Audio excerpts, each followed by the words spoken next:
Olá, seja bem-vindo ao nosso encontro Lição em Dose Dupla. Você que nos acompanha pelo YouTube, também pelo Facebook, você que também tem escutado os nossos áudios através do podcast. Que bom que você está conosco.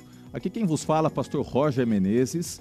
E antes que isso cause alguma estranheza, um ser diferente aí, assumindo a coordenação aqui do estudo, eu vou pedir para os meus amigos aqui, o Wanderson 1, Wanderson 2, Wanderson Assunção, Wanderson Domingues, explique o que eu estou fazendo aqui, não estou entendendo direito esse negócio. Pois é, Xará, eu e o pastor Roger já nos conhecemos há muitos anos, Xará, simplesmente ele entra aqui, né, cara, me tira da cadeira, pessoal, essa é a explicação, essa é a explicação mais simples e direta. O intruso.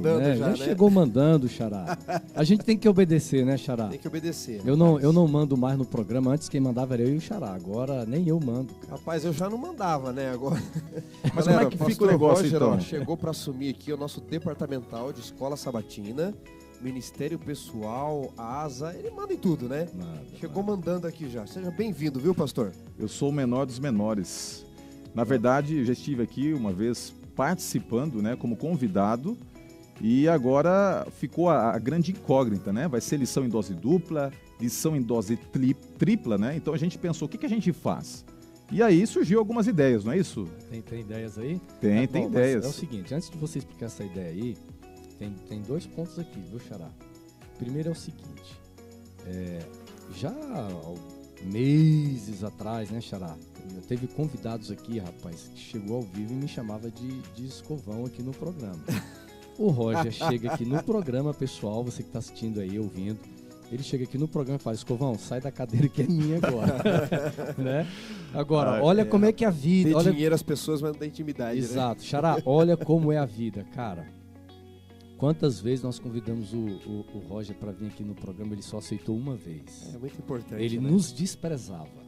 Mas a ironia da vida... Papai do céu tá vendo, ele nos desprezava. Papai do céu tá vendo, não é verdade. O irmão, pessoal... Deus castiga, né? Não, Deus ele castiga. É irmão do pastor Robson. O Robson não é verdade, o Robinho aqui servindo o tempo todo e tal, e agora o miserável tá aí e ainda chega, me tira, escovão, sai da cadeira. Eu, humildemente, cara, eu tô aqui para servir, entendeu? Mas explica aqui. Não, eu vou explicar, Explica o conceito de lição em dose dupla. Então é o seguinte, meu querido amigo Wanderson Escovão, desculpa, pastor Wanderson Assunção, pastor Wanderson Domingues, conhecido como Xará, a ideia é o seguinte, já que não tem como tirar o dupla do nome, porque a lição é isso aí, lição em dose dupla, um momento de descontração, é isso aqui que vocês estão assistindo aí em casa, ou quem sabe no trabalho, no carro, acompanhando aqui o nosso encontro. Então a ideia foi o seguinte, vamos pegar a parte conceitual, certo? Dupla por quê? Porque você vai ter muita Bíblia e muita lição da escola sabatina. Dupla porque você vai ter conhecimento e você vai ter a parte prática sendo aguçada aqui, estimulada. Dupla porque você vai ter oração e você vai ter testemunho. Dupla porque você vai estudar a lição de uma forma simples, mas ao mesmo tempo uma forma profunda. E dupla porque você vai ter exposição, mas vai ter interação. E falando em interação, olha só, um recadinho para você. Você pode, a partir de agora, acessar o conteúdo, a síntese, as principais ideias que vão ser disponibilizadas no link aí de descrição do vídeo, tanto no YouTube quanto no Facebook. E se você tiver vontade, não tiver como acessar através do link, entre em contato conosco. Nós vamos fazer de tudo para que você tenha acesso a esse material, que vem como compêndio a mais para facilitar, não apenas no processo de aprendizado, mas para você que é professor, para você que gosta de compartilhar o assunto, você vai ter a síntese dos fatos aqui analisados. Correto? Vai ser bom ou não? Rapaz, assina embaixo, viu, meu amigo? Quem sou eu para contradizer você que é o chefe agora aí? A pergunta que faremos, né, Xará? Será que seremos dignos de ser convidados em algum momento? A cadeira de vocês. Só faltou uma coisa aqui, gente. Preciso falar isso daqui, tá? Começo de ano, primeira lição. Aliás, um feliz ano novo para você que está nos assistindo, nos ouvindo, né? A gente já estava se esquecendo disso. Passou Natal, passando Novo agora, lição nova, lição livro nova, de Hebreus. Tempo novo. E lembrando aqui, Xaraca, o pessoal precisa agora cuidar nesses primeiras semanas da saúde aí, né? O exercício físico, comeram bastante aí novos projetos, nova lição. Mas tem uma questão aqui, ó. Nosso artigo 7º, inciso 3º, diz que quem chega para assumir a lição tem que pagar o almoço, né? Tem que pagar Então vamos o almoço. cobrar isso daí, Tem viu, que pagar galera? o E almoço. tem que dar um brinde para os nossos ouvintes na próxima lição também, né? Então vamos fazer aí. Sobrou um no- pouquinho aqui das férias, tá tudo Ô, certo. Roger, então o pessoal escreva no comentário aí. Eu quero, se você quer um brinde do pastor Roger. Hashtag Você é Escreva assim, ó, malandro, eu né? quero, eu quero, eu Pastor quero. Roger, Vamos lá, galera, nos dê escreve brinde. aí. É malandro esse menino. Queridos, nós vamos começar o nosso estudo, a recapitulação, e é um estudo fantástico. Nós vamos estudar sobre a carta aos Hebreus. Pensa num estudo maravilhoso, significativo e que faz diferença na nossa maneira de encararmos o cristianismo. Então nós vamos começar estudando aqui da primeira temática, a carta aos Hebreus e a nós. Porque, afinal de contas, não é apenas um escrito que foi legado só às pessoas que viveram lá naquele tempo. É um escrito que com certeza, ele faz a diferença na maneira de nós percebermos a maneira como Deus trabalha em nós e o que Ele espera de nós nesse momento tão crucial da história também. Então, aqui fica o meu convite para que você agora esteja com a mente aberta à guia do Espírito Santo. Nós vamos orar e eu vou pedir então, pastor Vâncio Domingues, você pode nos conduzir em oração? Vamos, elevemos juntos uma prece ao Senhor. Bom Deus e bom Pai, estamos no início de um novo trimestre, de um novo tema, de um novo guia, de um novo assunto. Vamos estudar juntos o livro de Hebreus, essa exortação de Paulo aos cristãos, aos hebreus convertidos ao cristianismo, e são lições para os nossos dias também. Que o Senhor nos abençoe, que o Senhor abençoe os nossos amigos que assistem, que ouvem, e que ao longo deste ano, além dos projetos humanos que temos, aprender mais da Tua Palavra através do guia de estudos, seja também um projeto de vida para cada um de nós. Por Jesus. Amém. Amém. Eu gosto demais dessa ideia que é intrínseca dentro da estrutura da escola sabatina e do estudo da mesma, de termos o verso para memorizar, o verso principal. De certa forma, ele sintetiza todo o processo de estudo, de abordagem que haverá na semana. Eu queria convidar você, pastor Wanderson Assunção, nosso querido amigo Escovão, a ler para nós aqui Hebreus 10, 36. O que diz aí? O texto diz assim: vocês precisam perseverar para que, havendo feito a vontade de Deus, alcancem a promessa. Que texto Não basta lindo, apenas, pastor. não basta apenas você crer, né? Eu acho que está embutido no processo de caminhada com Cristo a perseverança. Essa palavra, perseverar, é uma palavra que parece que mexe muito com as pessoas nos dias de hoje, porque nós vemos numa cultura, às vezes, onde as pessoas elas gostam, muitas vezes, de estarem acomodadas, e uma cosmovisão, uma compreensão equivocada do que significa religião, daquilo que significa andar com Deus. A gente sabe que existe essa teologia da prosperidade, onde as pessoas pensam o seguinte, que o fato de andar com Deus, o fato de eu ser uma pessoa religiosa, o fato de eu ser um cristão e ir à igreja, eu estou blindado das adversidades do mundo, tudo vem de mão beijada, as bênçãos de Deus vão cair sem medidas em minhas mãos. E essa palavra perseverança, ela tem muito a ver com aquilo que nós vamos estudar. Ela tem a ver com a vida diária do ser humano, a vida diária do cristão, tem a ver com contextos, às vezes, de muita adversidade, porque é perseverança. Apocalipse fala disso, né? Do povo de Deus que persevera até o final, né? Então é muito bonito quando o apóstolo Paulo, nós cremos que ele, quem escreveu esse texto, quando ele apresenta, né? Vocês que precisam perseverar. Essa é a vida cristã. A perseverança faz parte do nosso dia a dia. E nós Não vamos tem como abordar a gente muito fugir aqui nesse disso. estudo, pastor Wanderson, a questão da perseverança e a temática que é explorada esta semana nos fala da importância de olharmos para o passado e aprendermos com aqueles que sofreram, que passaram por adversidades, perseveraram, triunfaram e trilharam um caminho. E esse caminho é o caminho que nos é proposto. E nós vamos ver que esse caminho é um caminho que nós temos que também passar na nossa caminhada com Cristo. E é por isso que nós vamos agora contextualizar um pouquinho, você que está conosco assistindo, para que você possa ter, ou ouvindo, obviamente, para que você possa entender um pouquinho de onde veio o livro de Hebreus. Ele foi uma epístola normal, ele foi um sermão. Então, pastor Wanderson Domingues, vamos conversar um pouquinho sobre o contexto. Fica à vontade também, tá, pastor Assunção, para você colocar as suas considerações. É um livro peculiar, é um livro que tem ali uma certa controvérsia no tocante à autoria, assim por diante, mas é um livro que nos ensina coisas preciosas. Vamos dar alguns highlights aqui de pontos importantes sobre a carta aos Hebreus. Isso é legal, né? A gente tá abrindo aí o trimestre de estudos e a gente precisa pontuar, colocar para os nossos amigos o porquê de Hebreus, quem escreveu, quando escreveu, o contexto que escreveu e por que deveríamos ler Hebreus, não é? Então vamos começar com uma curiosidade, não é? Já que a carta se chama, não é, Epístola aos Hebreus, por que Hebreus? De onde vem esse nome, né? E eu fui pesquisar algumas coisinhas sobre o porquê dos judeus terem essa origem de hebreu, não é? Em Gênesis 2:21, pastor Roger. Gênesis 2:21, vou pedir para o pastor Assunção ler para a gente esse texto. Desculpe, Gênesis 10, pastor. Gênesis 10:21. Gênesis 10:21. Estou lendo então, Gênesis capítulo 10, verso 21, diz assim: A Sem, a quem foi pai de todos os filhos de Éber, irmão mais velho de Jafé, também nasceram filhos. Então veja, né? Sem, que foi pai de todos os filhos de Éber, né? Que coisa interessante, né? Está falando da descendência aqui de Noé, e fala de Sem, e logo na sequência, Éber. Essa expressão Éber, em sua origem, é de onde vem o nome hebreu, que significa aquele que mora na outra margem do rio, aquele que está do outro lado. Então, a origem semita dos hebreus vem depois de Éber. E quem eram os filhos de Éber? Aqueles que viviam do outro lado do rio, provavelmente do Eufrates. E a gente se lembra que Deus chamou Abraão para sair de lá depois, para fundar ali, então, toda essa nação que vai dar origem no israelismo e depois no judaísmo, não é? E aí Paulo, então, usa essa questão dos hebreus, não é? Aqueles que vivem na outra margem. Aqui já dá para discutir muita coisa. Vamos falar um pouquinho do contexto. A carta aos Hebreus, pastor Roger, ela foi provavelmente escrita no ano 63, ano 64. Nós sabemos que foi antes da queda do templo, porque Paulo frisa muito a questão do templo.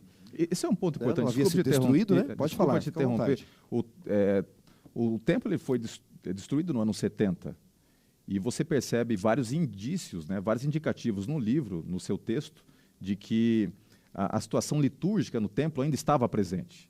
Então, desta forma, como o templo é colocado como algo real e ainda muito presente na vida de alguns cristãos que não sabiam distinguir as limitações que aquele tipo de simbologia tinha no tocante à vida prática do cristão e misturavam as coisas, fica muito claro, então, que a data possível é uma data anterior ao ano 70. Exatamente. Então, nós temos ali alguns teólogos, né, ou estudiosos que debatem o ano 63, 64, mas eu acho que fica mais ou menos por aí, né? Alguns históricos críticos vão jogar posterior a tudo isso, usar exemplos de apócrifos de João, quando o templo de Artemis não havia sido destruído, mas, enfim, pelo texto de Hebreus aqui, o texto canônico, e o uso, a referência que ele faz, de fato, a tudo que acontece no templo, todo o rito, não é, do santuário, o autor de Hebreus, que vamos discutir daqui a pouco, também acredito que foi Paulo, ele está usando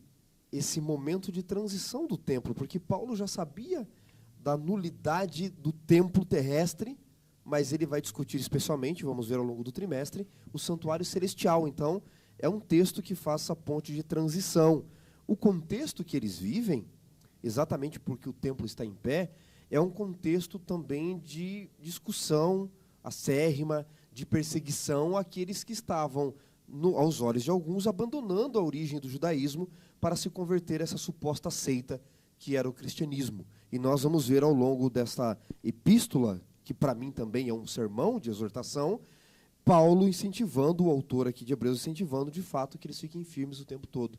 Mas esse é o contexto básico da carta aos Hebreus. Pouco antes do templo, num contexto de transição, o templo vale, o templo não vale, os ritos do templo ainda funcionam, não funcionam, e aqueles que estavam vendo os ritos do cristianismo estavam sofrendo perseguições.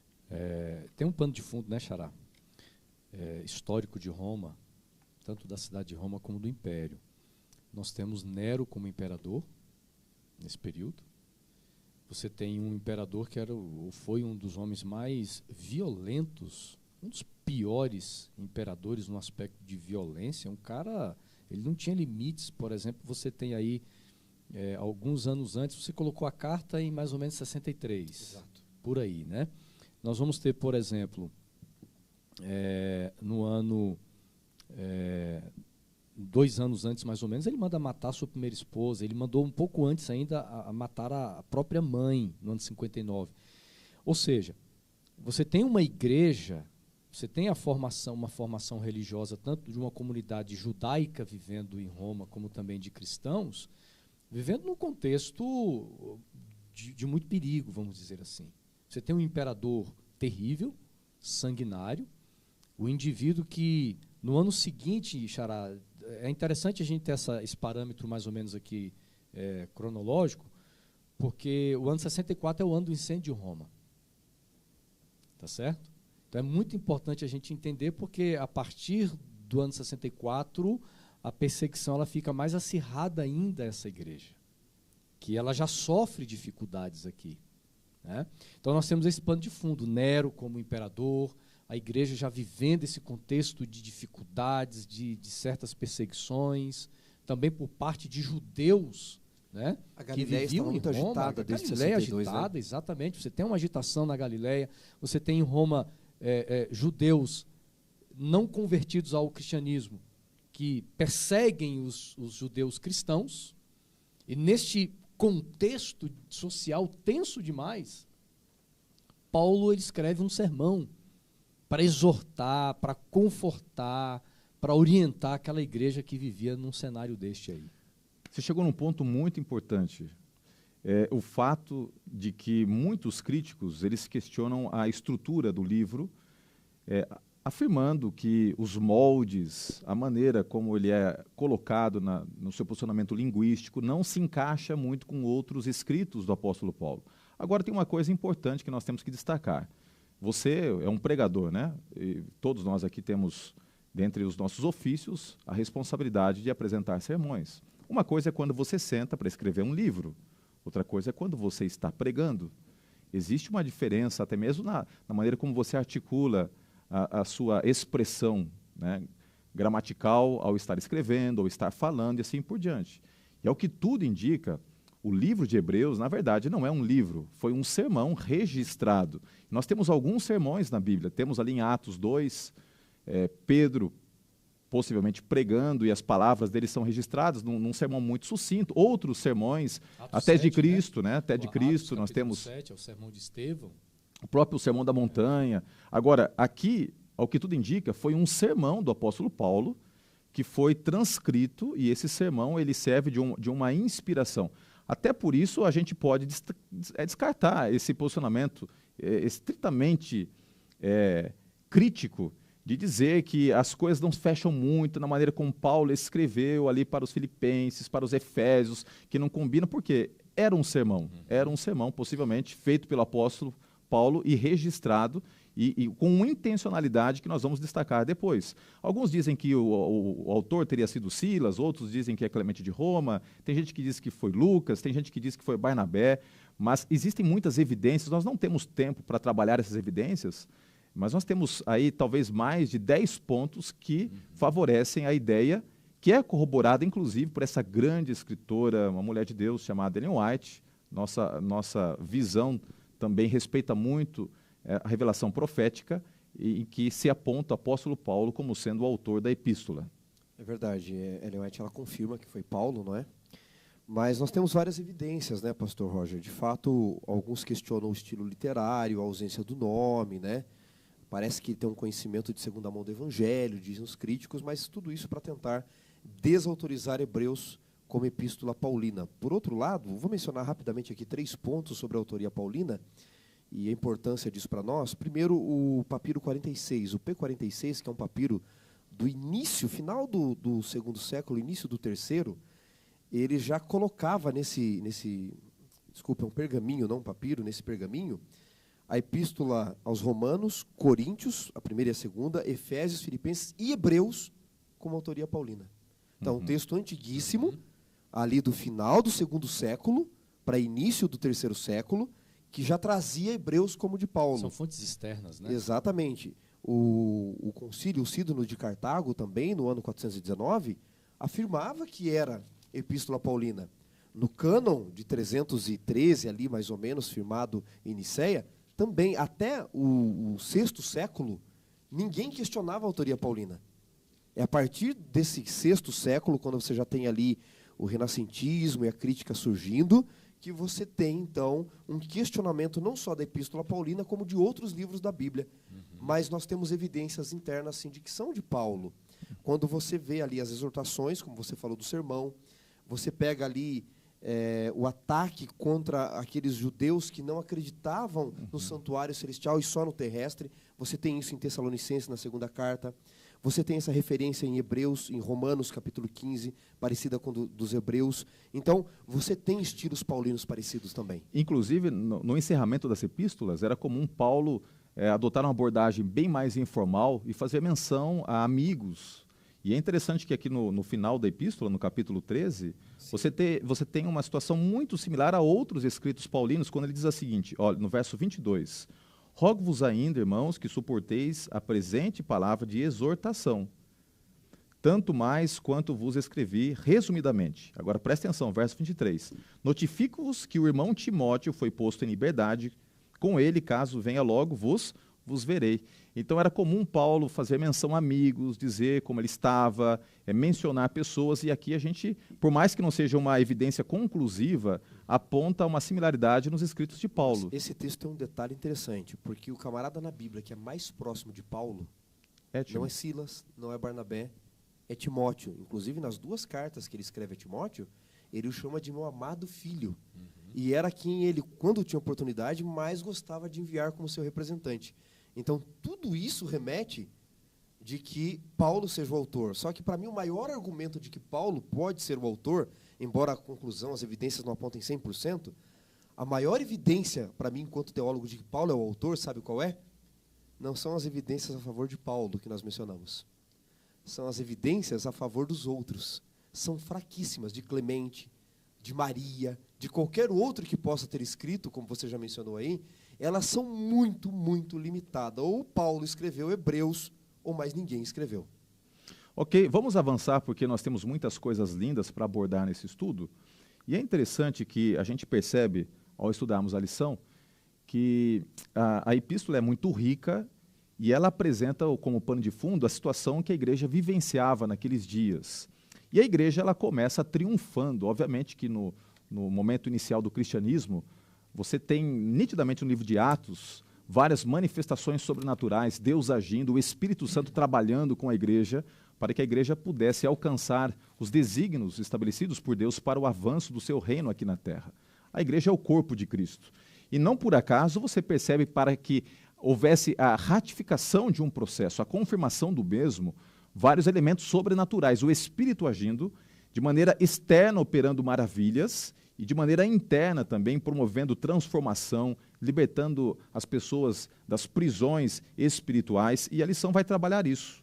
Pastor Wanderson, é impressionante nós analisarmos que na nossa caminhada com Deus, a nossa jornada nem sempre é uma jornada caracterizada por elementos de baixa. Muitas vezes nós vamos ter coisas lindas acontecendo conosco, e são presentes de Deus para mostrar de maneira direta que Ele está conosco, né? Mesmo num contexto de tanta diversidade, a epístola nos mostra de maneira clara que eles tinham motivos para se regozijar e crer que Deus estava com eles. Pastor, na história do cristianismo, mas também quando voltamos no Antigo Testamento, quando nós estudamos sobre a expansão do Evangelho, o tema sobre missiologia, que é o tema da pregação do Evangelho, nós vamos notar sempre 2 coisas. A pregação do Evangelho sempre ela é um reflexo de um movimento de reavivamento espiritual. As 2 coisas andam juntas. Reavivamento espiritual e pregação do Evangelho. Nós não pregamos o Evangelho para termos a experiência de reavivamento. É o contrário. Então, quando nós olhamos para o contexto de Hebreus, isso aqui é uma miniatura daquilo que acontece no todo. É uma peça do quebra-cabeça. Ou seja, você tem a expansão do Evangelho na cidade de Roma. Isso é muito claro porque nos escritos de Paulo em Romanos, primeiro capítulo, você vai perceber também no livro de Atos, o anseio que Paulo tinha de conhecer a igreja em Roma, uma igreja que, segundo o que ele coloca no próprio livro aos Romanos, né, ele vai dizendo o seguinte, que era Você tem um povo que era apaixonado pelo Evangelho. Então, esta expansão da igreja que nós vamos encontrando aqui no capítulo 2, inclusive eu quero ler o texto que diz assim, Hebreus capítulo 2, nos versos 3 e 4, diz assim: como esperamos nós, se não levarmos a sério tão grande salvação? Esta tendo sido anunciada inicialmente pelo Senhor, depois nos foi confirmada pelos que ouvem. Verso 4 diz assim: também Deus testemunhou juntamente com eles por meio de sinais, prodígios, vários milagres e a distribuição do Espírito Santo segundo a sua vontade. Ou seja, nós vamos perceber ao longo do livro de Atos a manifestação clara do Espírito Santo na vida da igreja. E aí a gente vai vendo o seguinte, que a expansão do Evangelho, ela vem por meio da palavra, mas também ela vem por meio da demonstração de prodígios sobrenaturais. É pregação e testemunho. Você vai ver, por exemplo, na história de Filipe, quando Filipe prega na Samaria, ele prega com tanta autoridade, com tanto poder do Espírito, mas a Bíblia diz assim, que as pessoas ouviam o que Filipe fazia, mas também estavam vendo os sinais, ou seja, ouvir e ver. É aquilo que falamos, mas aquilo que a gente testemunha. Uhum. Eu acho que isso é uma grande lição para a nossa vida, para a igreja de hoje. De nós entendermos que a igreja precisa experimentar, pastor Roger, esse caminho de anunciar, de proclamar, mas também de viver as experiências dos testemunhos que são promovidos pela presença do Espírito Santo na vida do crente. Aqueles que viveram nos dias de Cristo, que testemunharam, que contemplaram com seus olhos os sinais, as maravilhas executadas por Emanuel, né, Deus conosco, eles tiveram uma vantagem, obviamente, porque os olhos deles contemplaram os feitos de um Deus encarnado. Obviamente que isso, de maneira incontestável, apontava para uma convicção que lhes possibilitou enfrentar a morte. Eles sabiam que o que tinham como crença não era uma situação etérea, era uma coisa que apontava para fatos, e contra fatos não há argumentos. Eles viram com os seus olhos os peixes sendo multiplicados, eles viram os pães, né, sendo ali multiplicados. Então, tudo isso nos mostra que estes cristãos primeiros ali, que estiveram vivendo essa experiência, eles tinham ao seu favor o aspecto testemunhal, né? Eles tinham testemunhado os fatos. O tempo foi passando e, obviamente, que outros foram aderindo ao cristianismo pela fé, sem ter visto. E aí, por isso é importante, no começo da igreja, a questão dos milagres e dos sinais, porque eles veem como uma evidência, um selo divino, de que a fé deles não era uma fé vazia. E é por isso que você percebe no livro de Atos muitas evidências do poder de Deus sendo manifestadas pelo uso do sobrenatural. Agora, Deus nem sempre vai trabalhar no contexto de fé dando evidências sobrenaturais, porque a fé ela vem de um aspecto relacional e ela demanda muitas vezes você confiar e crer mesmo não vendo. Agora, neste caso específico, você percebe que o público possivelmente não tenha sido um público que visualizou Jesus, que presenciou estas cenas sobrenaturais do ministério de Cristo, mas que tinham fé, porque além do aspecto doutrinário que tocava o coração, a ação interior do Espírito Santo, Deus lhes possibilitou presenciar os mesmos prodígios iniciais de Cristo agora evidenciados por extensão na vida dos apóstolos e da igreja primitiva. Isso é importante, né, pastor Wanderson? Domingos, a gente levar em consideração o fato de que Deus, ele tem esse cuidado, ele sabe quando a gente precisa de uma evidência clara, sobrenatural, ele sabe quando nós temos que crer pela fé e confiar no escuro, ele sabe mesclar, né? Ele tem a linha fina do equilíbrio para este ponto, né? Outro dia eu estava ouvindo uma música, eu acho que é do Wesley Fonseca, ele dizia assim a música: eu não vi o mar se abrir, eu não vi o coxo andar, eu não vi o morto ressuscitar, por aí diante. E aí ele fala que a fé dele não estava baseado nessas evidências e sim em coisas que eles não viam. Jefferson Pilar, né? É Jefferson Pilar, perdão. A mim sempre agradou particularmente não o que Cristo pôde fazer pelos mortos, mas o que ele sempre pôde fazer pelos vivos. Então, por exemplo, quando eu leio João 11, o que me encanta de fato não é a ressurreição de Lázaro, é a conversa com Marta e Maria. Porque eu acho que a grande evidência ali é o que ele pode fazer, a esperança que ele dá aos vivos antes mesmo de ressuscitar os mortos. Então a gente enfatiza muito o que ele pôde fazer pelos mortos, mas e o que ele pôde fazer pelos vivos, não é? Eu acho que esse Cristo é mais interessante na Bíblia. Paulo vai discutir aqui em Hebreus, amigos, muito esta questão para esta segunda geração já. Nós estamos ali no ano 60, partindo para uma segunda geração. É verdade que alguns ainda estavam vivos, mas você vai ter logo depois a morte de Paulo, de Pedro, e vai restar quem? Só João. E João vai ter que trabalhar essa questão. Tanto que em Hebreus 11, ainda vamos estudar ao longo do trimestre, ele vai falar do que é a fé. O que é a fé? O que é a fé? É a certeza das coisas que não vemos. O cumprimento das coisas que esperamos. Mas notem que no texto que o pastor Assunção leu aqui, aonde Paulo está fazendo a exortação, porque Hebreus segue esse modelo, né? Ele vai fazer exortação, exposição, depois exorta, exposição, depois exorta. Então, ele fala sobre esse Cristo e ele diz no capítulo 2, verso 1, por esta razão importa que nos apeguemos com mais firmeza às verdades ouvidas, porque o público não tinha visto, estão ouvindo de outros. Aí ele diz no verso 3, como escaparemos nós? Veja que aqui está no auristo, né, que é um tempo verbal no grego, aonde o foco é contínuo. Nós que estamos em nossos dias aqui, se negligenciarmos tão grande salvação, e aí temos que fazer uma pergunta honesta. Se os leitores de Hebreus aqui, ou os que ouviram o sermão e vão ler agora a carta, eles são cristãos de segunda mão, no seguinte sentido, não andaram com Jesus, não viram os milagres, por que Paulo está cobrando mais deles, parece, do que daqueles que viram? E aí Paulo termina o verso 4, depois de falar de prodígios, de milagres, dizendo, distribuição do Espírito Santo, segundo a sua vontade. Me parece, senhores, me corrijam aqui se eu estiver errado, que Paulo está dizendo o seguinte, eu andei com Jesus, o mesmo tempo dos apóstolos, ele diz que foi 3 anos e meio em Aretas. Os apóstolos outros também andaram com Jesus, e vocês não andaram com Jesus. Nem eu, nem o pastor Roger, nem o pastor Assunção, e nem você que está aí ouvindo, assistindo. Por que está cobrando, parece, mais a gente do que eles? Parece-me que Paulo está indo numa sequência lógica da seguinte forma. O poder do nosso ministério, o poder desses apóstolos, não estava porque eles andaram com o primeiro Consolador, mas porque eles andaram com o segundo. E esse Espírito, ele diz, está sendo distribuído a vocês também. Vocês têm o exemplo deles e o Espírito que deu poder a eles. É o Espírito que está à minha e à sua disposição. Por isso, nós devemos ter também um cristianismo tão glorioso quanto aqueles que eles tiveram. Muito bonito, viu? Pastor, só concluindo aqui essa parte, eu sei que o tempo nosso está correndo aqui, mas a lição também destaca, e vale a pena nós mencionarmos aqui, a questão da certeza da salvação que esses crentes tinham.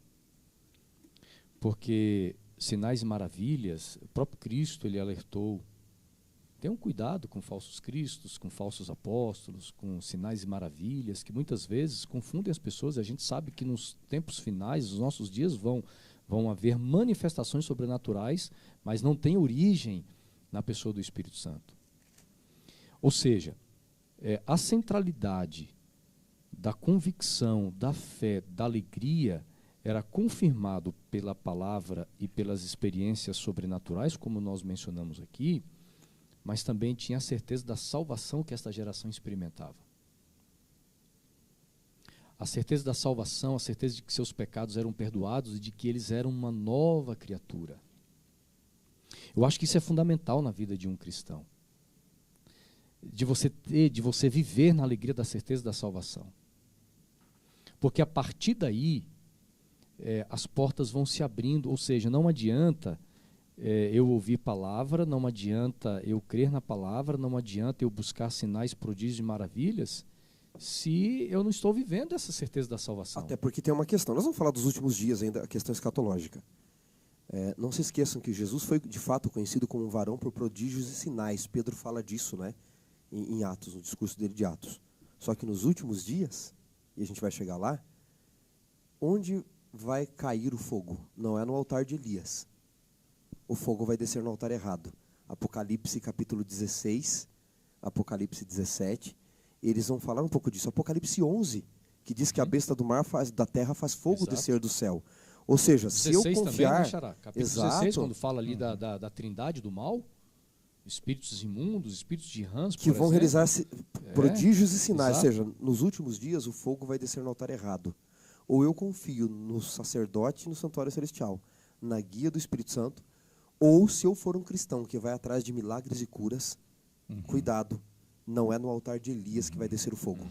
Até por isso o apóstolo Paulo, de maneira muito precisa, ele diz que nós andamos por fé e não por vista. Nossas convicções, elas são sólidas, não porque nós podemos pautar nossa existência por aquilo que se vê, porque é no invisível que nós encontramos as riquezas do tesouro eterno de Deus, que por ora estão encobertas aos nossos olhos, mas em breve serão presenciáveis, ok? Vamos avançar um pouquinho. Agora, eu costumo sempre, ao analisar a história, entender, e exponho isso nas minhas palestras, nos meus sermões, que Satanás, ele para atacar o povo de Deus, ele usa de dois extremos.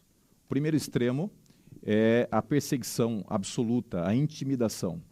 E o outro extremo é o relaxamento que vem acoplado de muitas falsas doutrinas. Então, através de ensinamentos equivocados, através de perseguições, através desses dois pêndulos, ele tem perseguido a igreja ao longo dos séculos.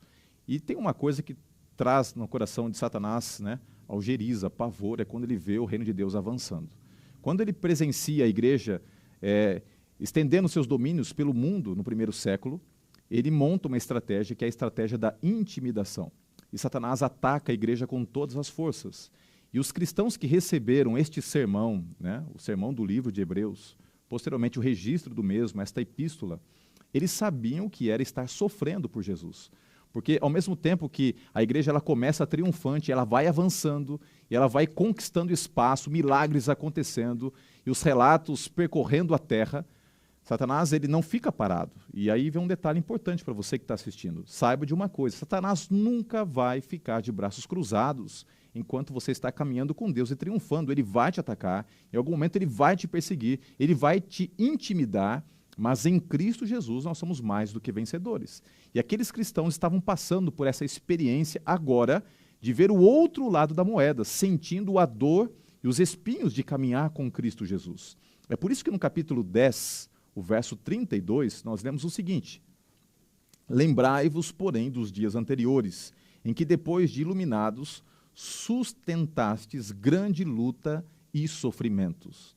Ou seja, os cristãos agora eles estão sofrendo, e este processo de sofrimento, de intimidação, estava fazendo com que muitos cristãos sinceros estivessem sucumbindo e tombando pelo caminho.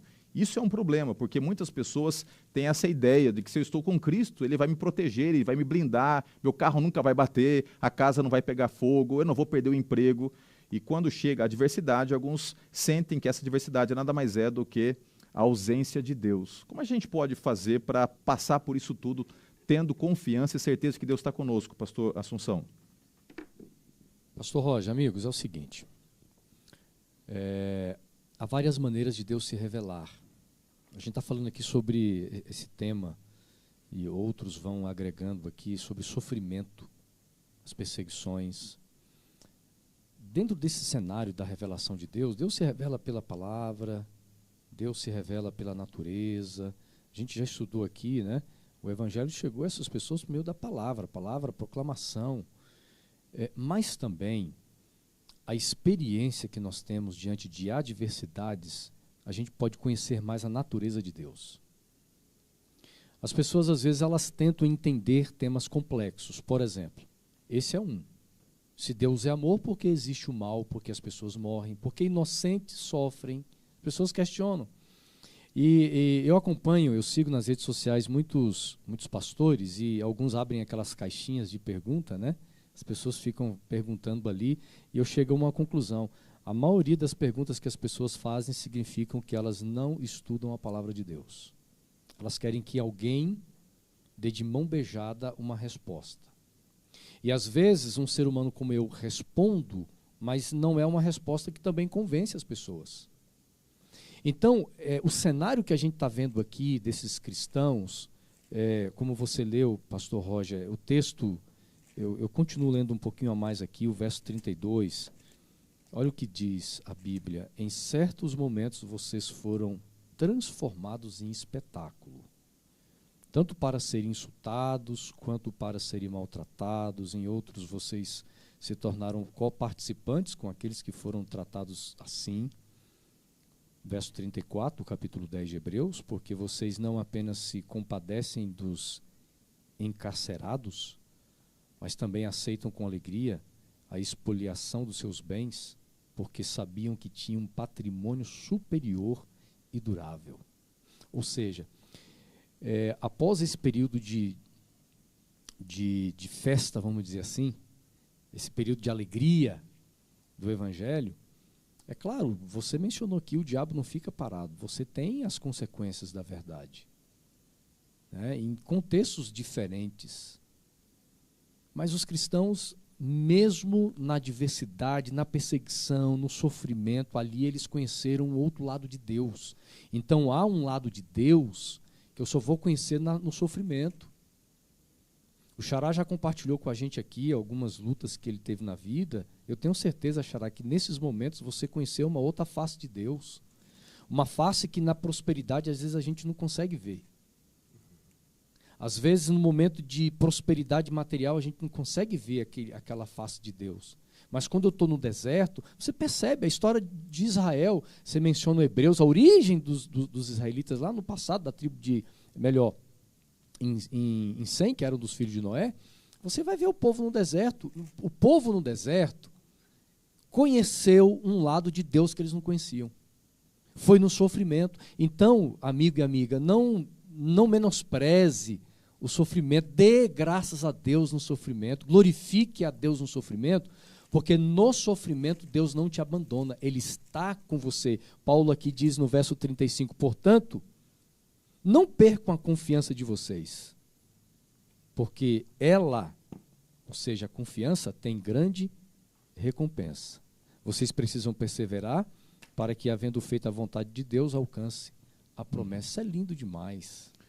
Essa epístola é incrível. Talvez seja um dos meus livros preferidos, ou quem sabe até o preferido juntamente com o livro de Romanos, na Bíblia. É incrível estudarmos o livro de Hebreus. Agora, o que a gente percebe nisso tudo é que eles não apenas perseveraram, eles venceram. Eles passaram por esta onda de sofrimento, de aflição, e conseguiram vencer. E aí está um grande ponto. Eu costumo dizer também que o maior perigo não está no calor do momento da batalha, mas na tranquilidade da vitória.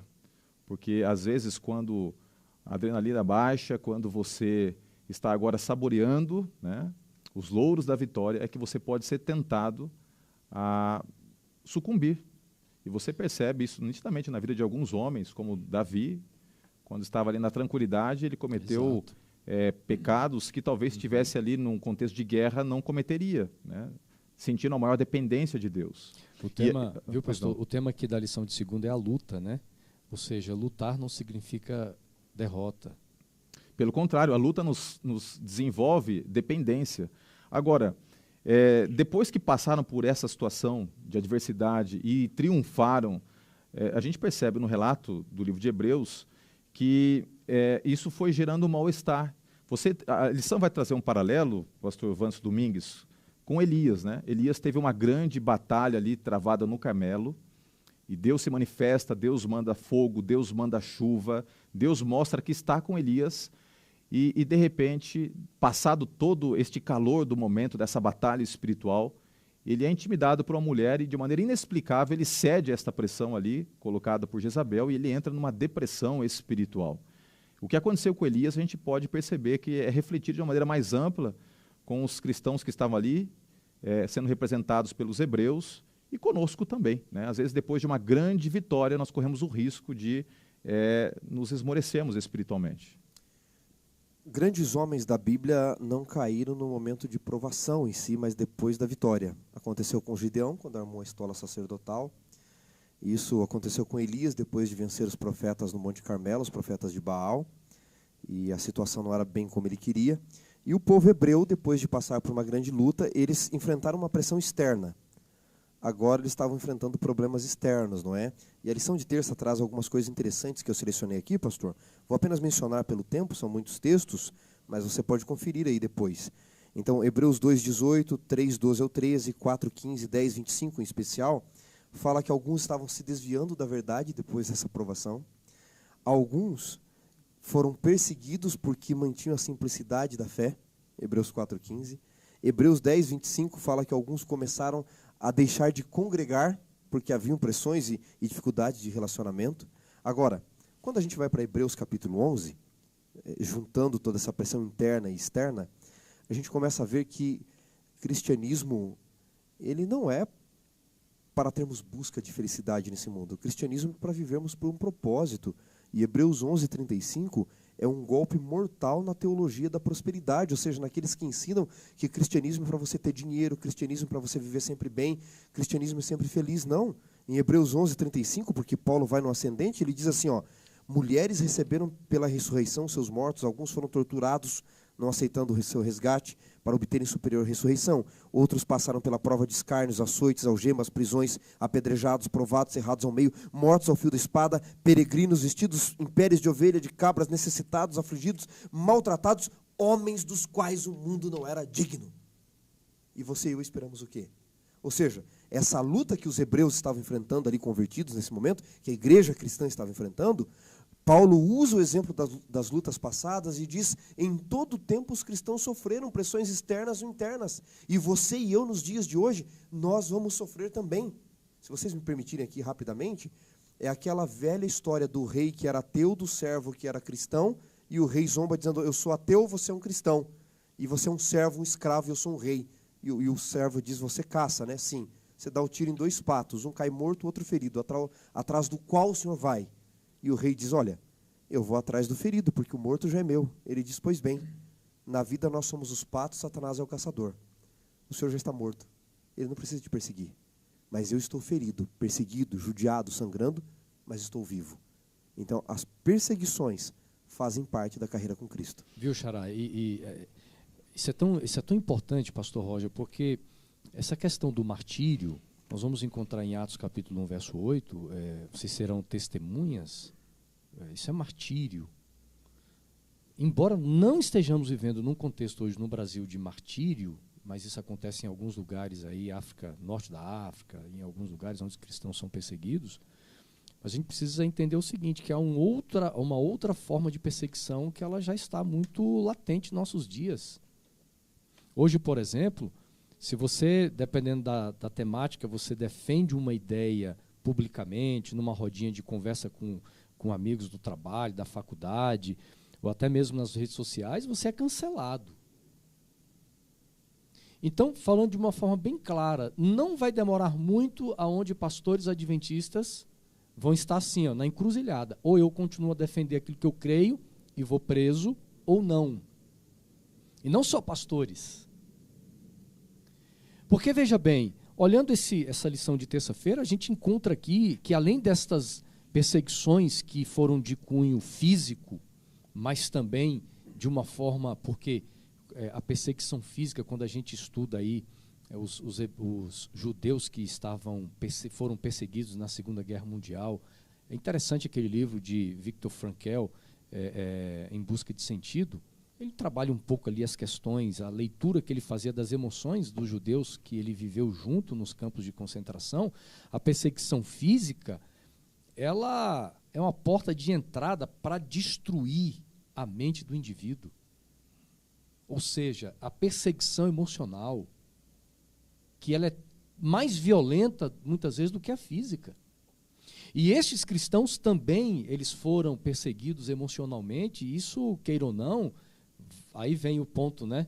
Até onde a perseguição física e emocional vai afetar a minha fé, as minhas crenças, a minha cosmovisão, os meus valores. Então, veja, não está sendo muito diferente os nossos dias, viu, pastor Roger?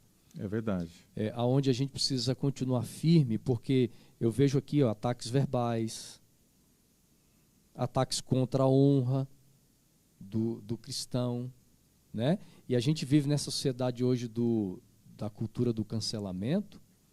Poxa vida, a história vai se repetir, não devemos ter dúvida disso. Agora, a gente precisa avançar um pouquinho aqui para a gente conseguir cobrir o conteúdo da lição. Agora, Deus não é um Deus que nos deixa desamparados, sofrendo sozinhos. O acolhimento de Deus é incrível, porque ele sempre se manifesta de uma forma diferente. As facetas de Deus, elas são múltiplas, e Deus, ele manifesta o seu cuidado de uma forma diferente para com cada um de nós. E quando você estuda a história de Elias e você estuda a história dos hebreus, você percebe que os paralelos, eles realmente são evidentes. No caso de Elias, quando ele estava ali pedindo a morte, se você depois tiver tempo, leia com calma o segundo livro de Reis, o capítulo 19, o primeiro livro de Reis, capítulo 19. Você tem ali a experiência de Elias, e Elias ele está ali pedindo a morte, literalmente pedindo a morte, e Deus disse nada disso, negativo. Coma aí, e eu vou pedir para você agora caminhar 40 dias e 40 noites, você vai agora rumo ao Monte Horebe. Então ele sai do Carmelo, ele vai para o deserto, do deserto ele vai para o Monte Horebe. E quando ele chega no Monte Horebe, Deus não chega ali recriminando Elias por ter tido pensamentos pessimistas com relação à vida. Pelo contrário, Elias, ele primeiro foi amparado por Deus, ele teve as suas necessidades físicas saciadas. Posteriormente, você percebe que Deus, com muito jeito, com muito carinho, reprova também, porque um pai que ama, às vezes, precisa reprovar. Mas, por fim, Deus ele trabalha na vida de Elias, tranquilizando o seu coração e lhe dando uma missão. Da mesma forma, você percebe Deus cuidando da igreja, Deus amparando a igreja, porque em meio a todo esse contexto de problema, de sofrimento que a igreja enfrentaria, Deus se manifesta colocando aqui na terra pessoas que são sensíveis a olharem para o lado, percebendo que seus irmãos estão sofrendo e não sendo indiferentes, se colocam aqui na terra como sendo Deus ali com Elias amparando, fortalecendo e fortificando o profeta. De igual forma, nós somos convidados no livro de Hebreus a não sermos apenas aqueles que dominam a teologia, aqueles que dominam os aspectos conceituais, mas aqueles que são convidados a colocar em prática o Evangelho. Não por acaso, do capítulo 1 até o capítulo 10 no livro de Hebreus, nós temos a parte conceitual, as doutrinas, os ensinamentos. E a partir do capítulo 10, nós temos agora uma ênfase dada ao cristianismo prático. E então, no livro de Hebreus, nós temos, por exemplo, no capítulo 13, né, Paulo nos exortando a não abandonarmos as pessoas, a estarmos atentos às suas necessidades, a encorajarmos os outros, a vencermos na fé, no capítulo 5. Ou seja, ele desafia a igreja a não ser apenas a igreja da ideia, do conceito, mas ser uma igreja prática, evidenciando o evangelho através de gestos que refletem o amor de Cristo Jesus. Viu, Roger, você mencionou a história de Elias, né? Eu gosto muito quando Deus aparece para Elias e diz assim: "Que fazes aqui, Elias?" Eu tiro duas lições fantásticas disso que servem para a vida cristã, né? Serve para os hebreus ali da epístola e para nós. Primeiro, Deus não diz que fazes aí, Deus diz que fazes aqui. Elias não sabia, mas Deus já estava ali. E segundo, Deus diz para Elias: aqui não é o teu lugar. O lugar do servo de Deus não é ficar no fundo da caverna, no fundo do poço. Volta e faz a tua obra, porque tem mais 7.000 que também estão sofrendo e não se dobraram perante Baal. Então, Deus ele encoraja, mas também ele repreende, né? Ele exorta naquele momento. O soldado ferido pode salvar outros, não é verdade? Exato. Mesmo que esteja sofrendo, pode salvar outros. Muitos, aliás, não é? E para mim, um dos textos que mais me chama a atenção nesse encorajamento que Paulo fala, e eu devo ajudar você e você deve me ajudar, daí a importância de comungarmos juntos. Infelizmente, muitos cristãos, ao invés de ajudar, perseguem, né? Porque existe o cancelamento, como o pastor Assunção falou, mas existe muito cristão na rede social também que atrai o ódio para si, porque ele espalha ódio ao invés de espalhar amor. Então, o cristão tem que encorajar um ao outro, né? E eu gosto desse texto de Hebreus 4,15. Nós não temos um sumo sacerdote que não possa se compadecer das nossas dores ou fraquezas, porque antes em tudo foi tentada a nossa semelhança, mas sem pecado. Lógico que Paulo está falando da origem aqui do pecado, há uma discussão teológica, mas ele está dizendo, não há nada que você esteja passando que Cristo não passou já no seu lugar, ele pode te entender. E terminando o nosso estudo, que foi um estudo incrível, maravilhoso, desafio você em 2022 a fazer do livro de Hebreus. Já está acabando. Está acabando, calma aí, segura a Rápido onda assim? aí. Sim, calma lá, olha só. Eu quero dizer para você que está assistindo, ele está me interrompendo aqui, ele está se sentindo dono da cadeira aqui, não é mais sua não, rapaz. Fica aí, na tua aí. Ó. É o seguinte, agora você bate continência para mim, rapaz. Calma lá. É o seguinte, você me deve. Quando é bom, passa rápido, é isso. Passa né? rápido é isso. demais, passa rápido demais. Você me deve até hoje, tá? Deixa eu explicar para eles. Esse figura aqui, ó, esse figura aqui, conviveu comigo 4 anos fazendo teologia. Eu sei tudo que há de bom nele e sei tudo que há de bom também, né? Porque você só tem coisa boa, tá bom?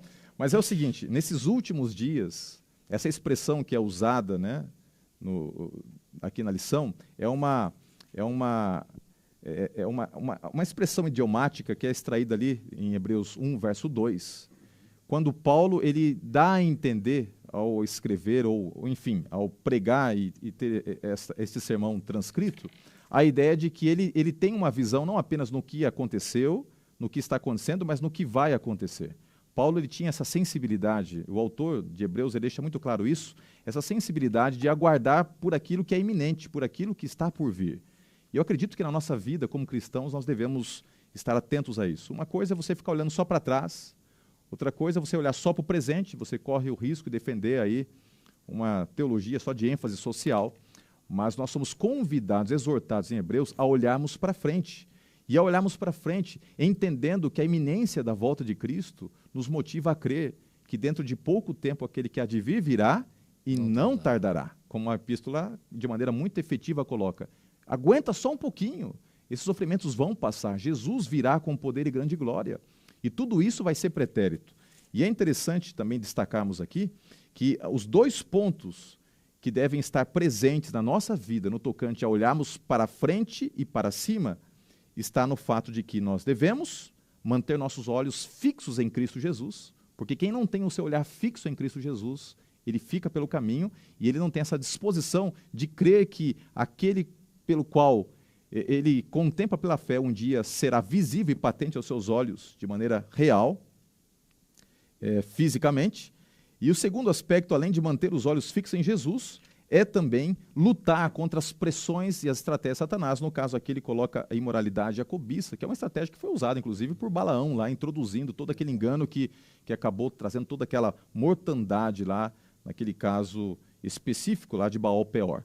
Eu queria que vocês fechassem, então, nesse ponto. Como é que a gente faz para não desanimar? Como é que a gente faz para ter firme e sólida convicção da volta de Jesus? E em cima desses dois pontos, desdobramentos que vocês gostariam de fechar aí. Pastor, eu acho que a lição de quarta e quinta, ela resume, nós somos criados à imagem e à semelhança de Cristo, de Deus.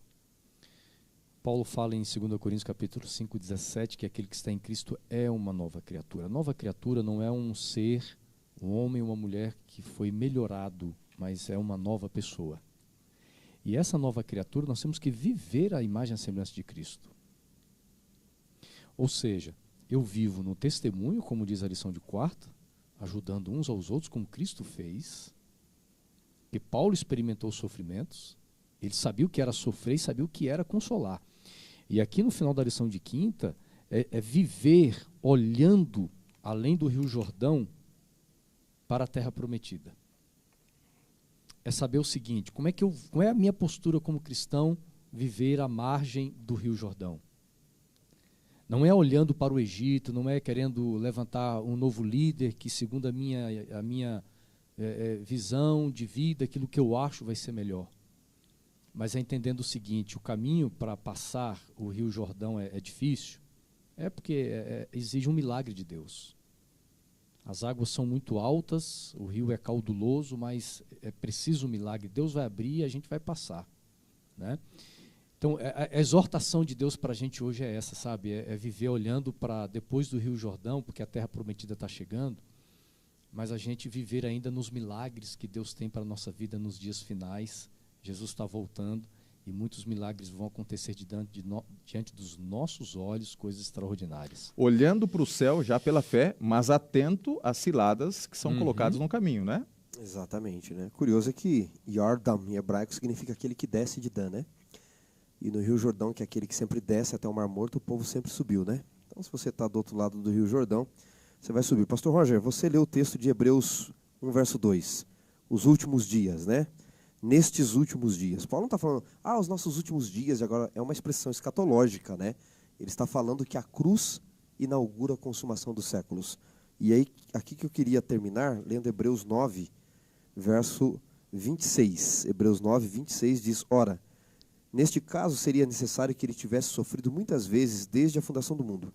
Agora, porém, ao se cumprirem os tempos, se manifestou de uma vez por todas para aniquilar o sacrifício, pelo sacrifício de si mesmo, pelo pecado. Ou seja, o sacrifício de Cristo inaugura o final dos tempos. Paulo está dizendo o seguinte, e aí ele termina, né, no verso 28, dizendo assim também, Cristo, tendo se oferecido uma vez para sempre para tirar os pecados de muitos, aparecerá uma segunda vez sem pecados que aguardam para a salvação. Ele está dizendo, sabe qual é a certeza em minhas expressões de que ele voltará?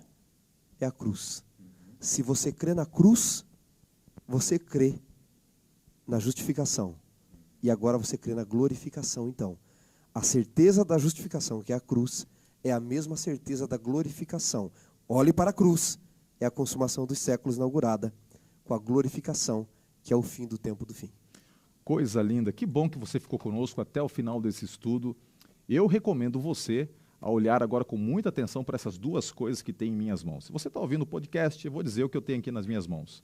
Eu tenho a Bíblia, a Palavra de Deus. Recomendo que você faça de 2022 o ano da Bíblia como a sua melhor amiga, tá bom? Se debruce sobre a Bíblia, leia a Bíblia todos os dias. Deus vai falar contigo através desse livro.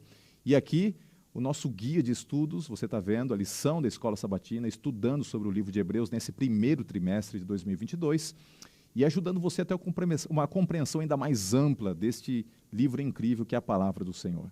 Nós estamos encerrando o estudo, foi muito gostoso, como eu falei, lição em dose dupla, muita coisa linda. E só recapitulando, dose em dupla por quê? Porque a gente vai ter aqui Bíblia, vai ter lição, a gente vai ter conhecimento e vai ter prática, a gente vai ter oração, testemunho, simplicidade, mais profundidade e também exposição e interação. E falando em interação, deixa o seu recadinho, qual foi a sua impressão, você gostou de participar conosco? Escreva aí no chat, no YouTube, no Facebook, nós teremos o cuidado em ler cada um dos comentários. Deus abençoe a todos, nós vamos terminar com uma oração. Pastor Wanderson Assunção, a cadeira é sua, tá? Brincadeiras à parte, você sempre será o general. Eu sou aqui um soldado raso diante da vossa pessoa. Vamos orar. Nosso querido Deus, maravilhoso Pai, muito obrigado, Senhor, pelo tema da lição que estudamos durante toda a semana, o Senhor falando ao nosso coração, nos ensinando através deste sermão escrito, desta carta que foi entregue, que foi lida por tantas pessoas no passado, que sofriam, que eram perseguidas. Muitas delas olhavam para frente, não tinham certeza do que seria o futuro, e quando leram uma carta, o coração se encheu de esperança, de alegria, de convicções, e a certeza de que vale a pena a gente, não importa o que vamos sofrer, o que vamos passar, mas vale a pena tudo por Jesus Cristo, por aquele que morreu na cruz por nós. Nós queremos que o Senhor venha renovar em nós sempre esta confiança firme, uma confiança inabalável. Fortaleça aquele que está nos ouvindo agora, que está assistindo agora o programa. Senhor, fortaleça no poder da Tua presença na vida deles neste momento. Que o olhar esteja além dos momentos difíceis aqui desta terra, mas que o olhar esteja na terra prometida que o Senhor prepara a todos nós. Nós te pedimos esta grande bênção. Em nome de Jesus. Amém. Amém.